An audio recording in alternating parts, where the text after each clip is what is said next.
avant na banda koloba napesi na bonjour na bandeko nyonso ya mawa ya motema boboto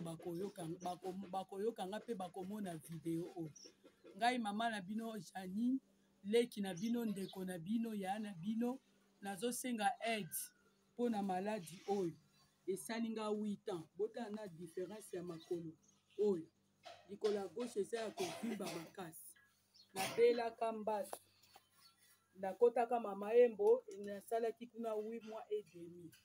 basalaki nga débridation likolo epolaki nyonso bapalolaki bakataki misuni aletan naye kobima toye kokonstate likolo ebandi kovimba bandaki kosala nga kaka barechite nazokota bohôpital nabebisi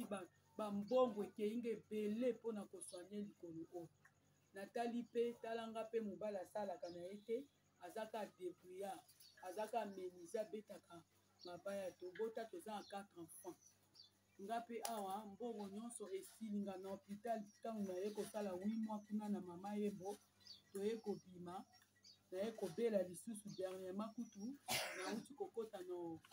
hôpital moko na ngingiri na kenge numéro 77 na TVS tokota ye kuna basala yenge échographie baye kokonstate ke bavene na nga eza bouché oyo elekisaka mai na makila yango wana esalaka likolo oyo evimba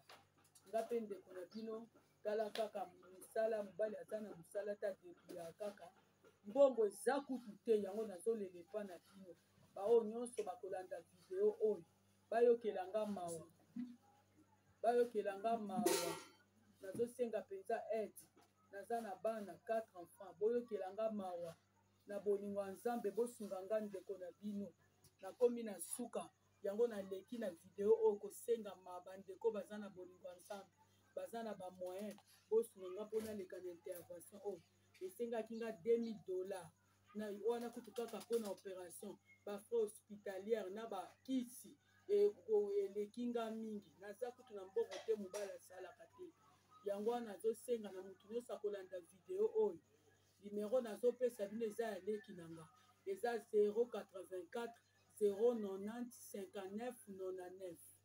na bande lisusu mutu nyonso akozala na motema ma kotutama na moloba oyo na video ezali numero ya leki na nga 084 090 59 99 na suka napesi bino merci nzamba pambola mutu nyonso